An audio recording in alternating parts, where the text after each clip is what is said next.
Welcome to Town Talk, the official podcast of Summerville, South Carolina, where we bring you the latest news and incredible guests here in Summerville. And today, we finally, after all this time, we're able to get Councilman Jackson on the podcast. We've been talking about getting Councilman Jackson on here since the beginning, and the schedules just never lined up. But we finally were able to bring you on. How you doing today? Pretty good. We're super excited to have you on the podcast and for our community to get to know a little bit more about yourself. So really to start, tell us what really brought you to Summerville. Are you born and raised here? And kind of a little bit of background on yourself. No, I was born in Pittsburgh, Pennsylvania. Go Pittsburgh. Moved to California for a year or two and then back to Pittsburgh. Yep. And enlisted in the Navy when I was 17. And they brought me to San Diego and then here. And loved it here. I found out there was a place that stayed warm. They don't teach you that up north. No, they do not. They do not. And I tell people I'm not thawed out yet. So yeah. But and just came in the Navy and then switched from the Navy to the Air Force Reserves and spent another 16 years and retired. And saw the development coming. And it was too much. Yeah. Especially back in 2007. Yeah. And then they started building on condos on the Ashley River. And that inspired me to run for council. Okay. And so backtrack a little bit. You spent a lot of time in the Navy. What was that experience like? Mostly at sea. Yeah. And that's why I switched to the Air Force, because the job I had, firefighting, welding, it was a bunch of jobs, but my sea ratio was 6 years at sea and 2 on shore. Mm-hmm. And I had gotten married by the end of that. So that wasn't a choice. Yeah. And so how many years did you spend in the 5 in the Navy and 12 in the Air Force Reserves. Wow. Thank you for your service, Councilman. No problem. So when it came to your experience, because I'm always curious to hear, because I have some family and friends that are in the military, and there's some great stories. What was that experience? How did that experience kind of propel you to, I guess, where you're at today, especially as a council member? A lot. Yeah. I grew up in a family that wasn't so functional. Mm-hmm. Spent some time with foster parents, so I think the military gave me that structure and gave me a group of people that really didn't care about my excuses. I was to do what I was told, and that was good for me. And so when you became a council member, or before you became a council member, you were seeing things happening here in town that you didn't agree with, and so you decided to step up. Correct. Right? And I think that's so admirable because, local leaders, elected or staff level, whatever you kind of look at, if you want change, right, mm-hmm. then you go make that change. And it's the same thing for whether you're a teacher in a school district or what. Like if you don't like something that's happening, mm-hmm. try to get in, try to make your voice heard, right? Or mm-hmm. like we talk about all the time on the podcast is for our community members. If you don't like anything that, or you disagree or have a differing opinion of something, we want to hear it, right? Mm-hmm. We want you to come to our council meeting and speak a public comment. We want you to send us emails. We want to hear it, right? And so exactly. It's the same thing, being able to speak up. So I love that. I didn't know that. And I think that's super admirable that you saw things that you didn't really agree with, so you stepped up. Yeah, and it was the 7 condos on the Ashley River next to the Jetson boat landing. Mm-hmm.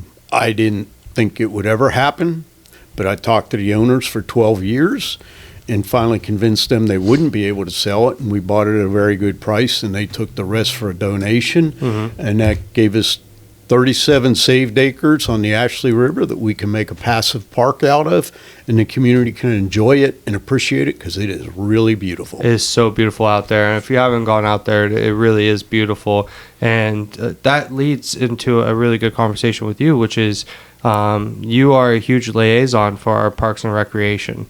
You are you kind of lead that whole realm from a council standpoint. Talk about your I guess your desire to really support our Parks and Rec. Greatly, and for all ages, all different sports, passive bird watching, all of that. I say one of the best decisions I ever made was hiring Amy Evans. She's just a ball on fire. Yeah. Gets it done, and things are really looking pretty good. If we can get the blast permit to start working on that passive park, Yeah. that would be one of my major goals for the whole time I've been in office. Oh, really? That's what brought me into office. Yeah, so. yeah. And so, kind of seeing something from start to finish is really exciting. And I think Yep. that's something you could be really proud of. And I agree, Amy's a rock star. She's a rock star, and we're very fortunate to have her leading the way in our Parks and Rec. And I'm excited to see what she continues to do. And I think it's awesome that you and the rest of council are so supportive of our Parks and Rec department too, and how we can take that to a whole nother level. Well, there was a study done probably a while back from Clemson, and 85% of the citizens in Somerville said they would pay more taxes to support more parks. That was impressive to me. That is impressive. I guess that tells you how important our parks are to our community members. I think everyone watching, listening would agree. It's extremely important. It's a way of life, actually. Yep. I mean, for our kiddos and for us as adults too. And especially for the old time communities, because this wasn't a city. This was a small town. Oak Brook was only a ruins of the old town, which I like to remind people that's the old town, not this. But the town wasn't a big town. It was a town where kids went to the river and swam. People climbed on Colonial Dorchester. Yeah. It wasn't a historic monument then. It was a good, cool thing to climb on. Yeah. And we need to keep that. We need to keep that feel. I tell people the Ashley River was the old I-95. That is where all the traffic in the southeast was going in and out of. You're right. And for a very short river, it's very busy and was. And we need to capture that history.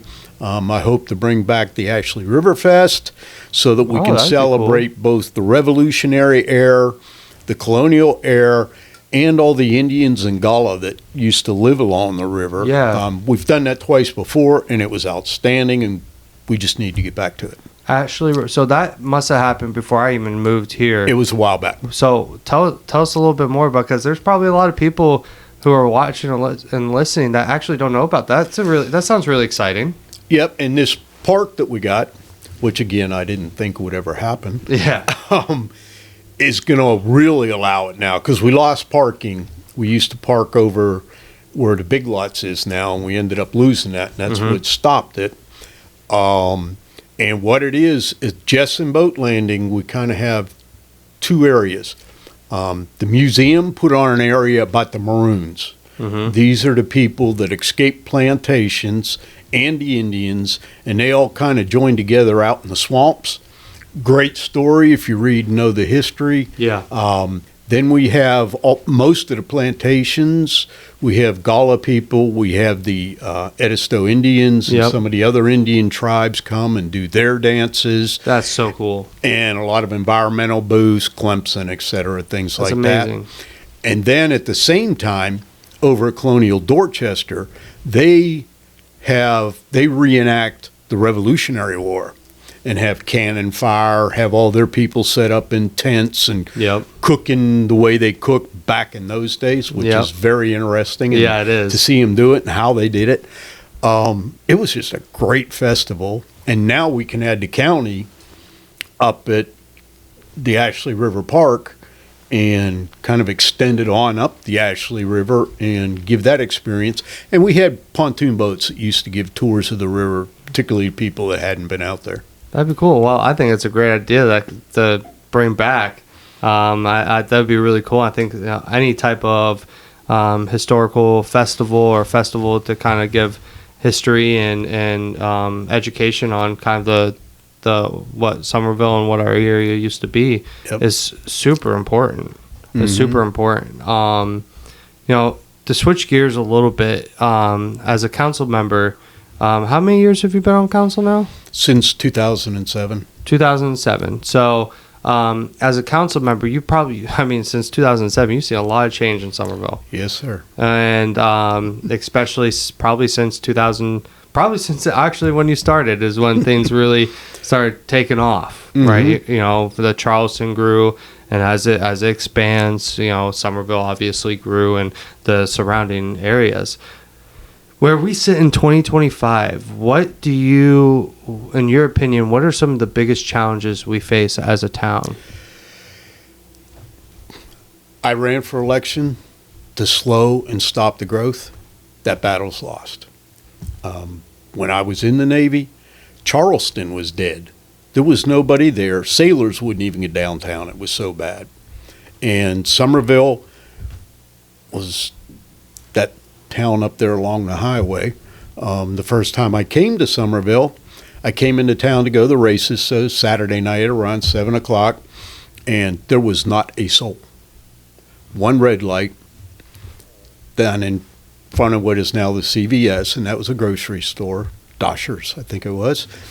And we went in to find directions, and the cashier was sitting on the belt. There was nobody in the store.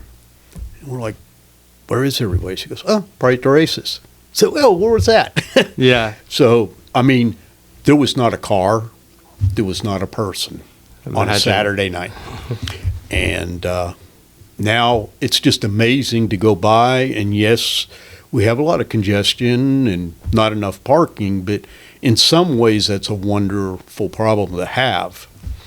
And so yeah, I get what you're saying. So like, being appreciative that we are a growing town and not a declining town, because when you're declining, that's not good for anyone, any business, any homeowner, you name it. But when we talk about this a lot is, you know, we are obviously growing, we will keep growing, and the whole area will keep growing, but how do we grow and still keep our charm? And so would you consider that one of the challenges? It is, and the UDO went a long way to do that, because people have this by rights building, and a lot of people out there don't understand that. They have the right to build on their property, however it's zoned, and we don't get a say in that. But so the only thing we can really control is what it looks like, and buffers and trees and things like that, and that will be the instrument that we at least keep the visual image of what Somerville is. And the apartments, I don't like it.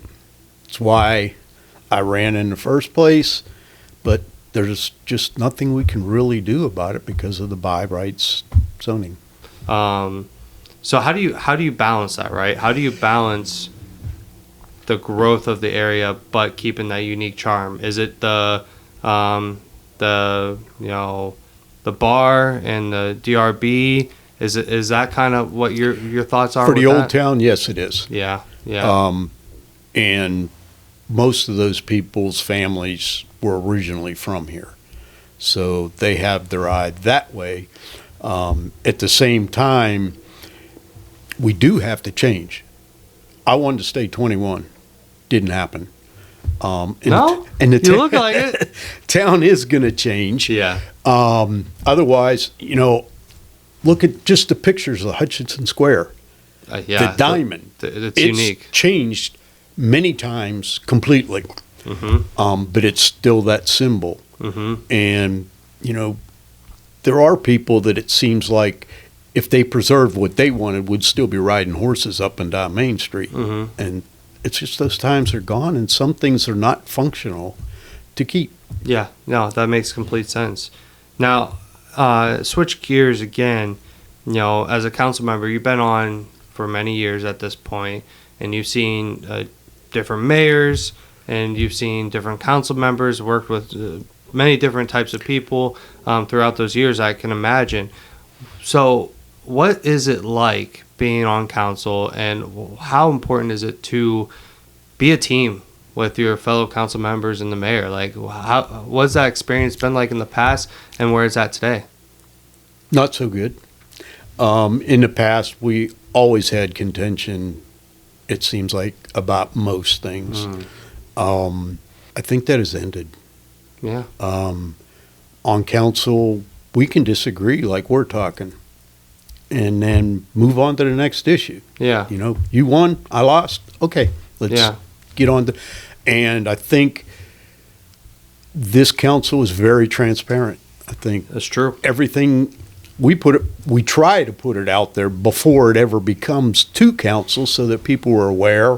Mm-hmm. And one thing I've learned, if I put my ideas out there early, if there's a problem, everybody will let me know where the mistakes are. Mm-hmm. Yeah. And then you can change it before you actually present it as a project or a bill. Absolutely. I think it's important you let your stuff out for the community to get feedback, or for other council members and everything else to get feedback. I think it's extremely important. So, but I agree. I think we have an extremely incredible council leadership and very transparent. I agree with that because as a PIO, I see municipalities all over the country that are in worse shape than we are, and especially in the form of transparency. I mean, for the community listening and watching, you should be fortunate that all of our council members have come on the podcast to have a real, honestly, non-scripted conversation, right? Mm-hmm. And that's rare. I'm going to tell you guys right now, it's rare. It's not common. And we've had every single council member and mayor on here. We talked a little bit about some accomplishments, but what is your biggest accomplishment since you joined in 2007? Getting that park. Yeah. Getting condos out and a park in. Yep. One I didn't plan on was Pine Trace, where we saved 970 homes, and that's now a school and a big county park, which I always tickle them. Best thing I can do is buy property, have the county pay for it, and build a park. Yeah. Very successful. We love our parks. So that, and I think I started back probably 2011 trying to get a safety complex done. And we kind of talked about it, but the money was just too much for some people to start moving forward. Yeah. It's part of the reason I decided to run this time, because that was not my intention. But I believe Russ is great at pushing that forward, and I just wanted to be here to see that done. I think it is beyond necessary. Oh, yeah. And I think it'll help the town. You know, I go into little tiny towns around the state, and they have nice city buildings and things. And our citizens deserve that too, and our safety people deserve to have a safe, comfortable place to work, and they do not now. No, I think it's important to realize when you work in offices, having an office that is efficient and you're able to have the space and the necessary stuff in place, infrastructure, talking about from even just furniture, Wi-Fi, your bathrooms, like all that matters. Not only for your day-to-day. We all spend more time at work than we do at home. Mm-hmm. And so making sure you have a comfortable place where you can be efficient and have kind of upgraded stuff to really help, but also helps with retention too, right? Yep. I wouldn't want to work in an office that is like falling on me. I would probably look to go somewhere else because I want to make sure I'm safe at work. And so I think it's a great thing. Yeah, and you literally know it is falling down. Mm-hmm. There are people who don't have offices. They're working in closets. It's true. We have strange ways of finding place to put evidence and things like that to keep track of it. Mm-hmm. That needs to be in a large room, cataloged, organized, and clean. Yeah. And controlled. I agree. And, I mean, those buildings were not built for what they're doing now. But we're moving, right? We're moving in a direction that's really exciting, and I think, we're going to see a lot of traction on it again this year and next year, and I think some exciting things coming there for sure. We're there. Switch gears and to bring this train home, I have some questions I just want to ask. Some fun little questions about I guess Somerville, right? And first thing I always like to ask is, what are your favorite places to eat here in Somerville? Oh my. Sweetwater 123, Good choice. 123, La Rustica, Laura's. It's just, Too many options? yeah. How would you describe Somerville in 3 words? Best place, best city ever. Best city ever. Best town. Best town ever. Best town ever. You're going to have to cut that city part out. And my last little question is a fun fact about you that not many people know, but really it's kind of set you up for who you are today.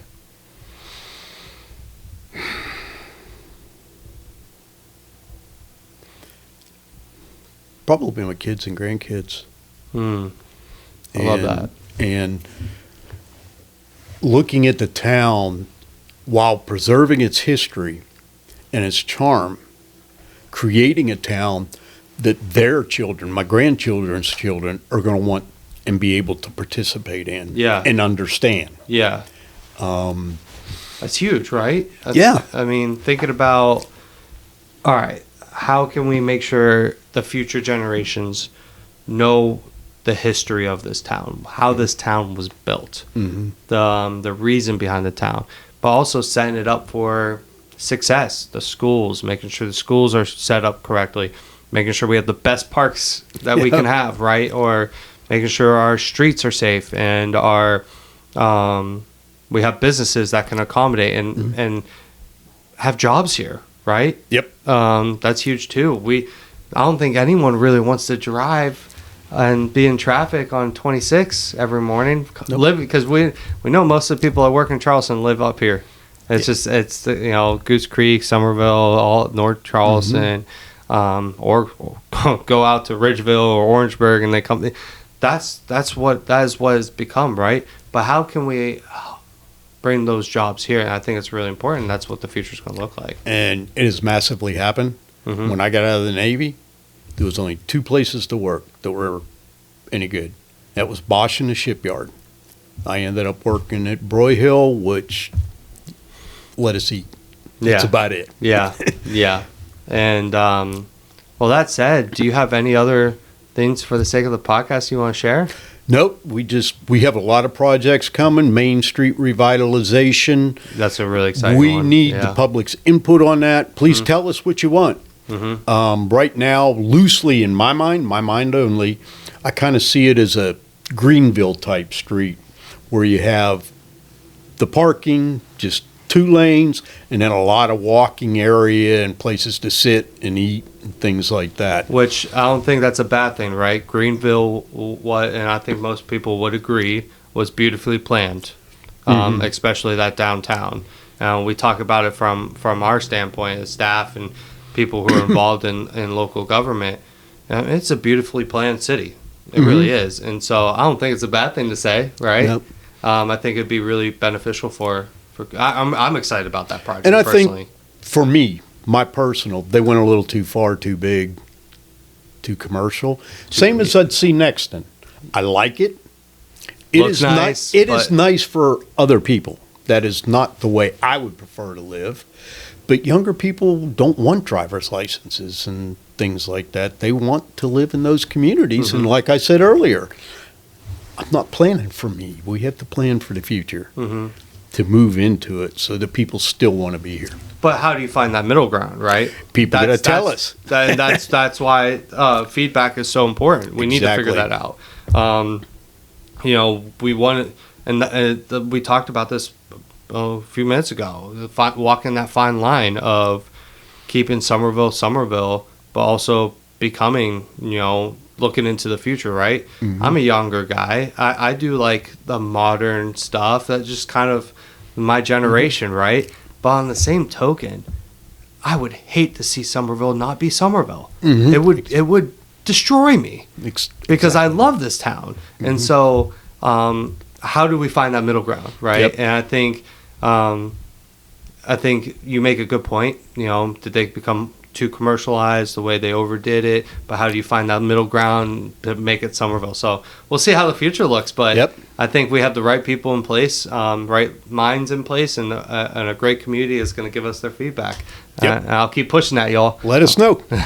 But Councilman Jackson, thank you so much for your time today. Thank you for having me, and thank you all for listening. Yes, appreciate it. And as always, you're always welcome back. If you ever want to have another conversation, you're always welcome back on the pod. But to our community, thank you for listening and watching. And until next time, thank you.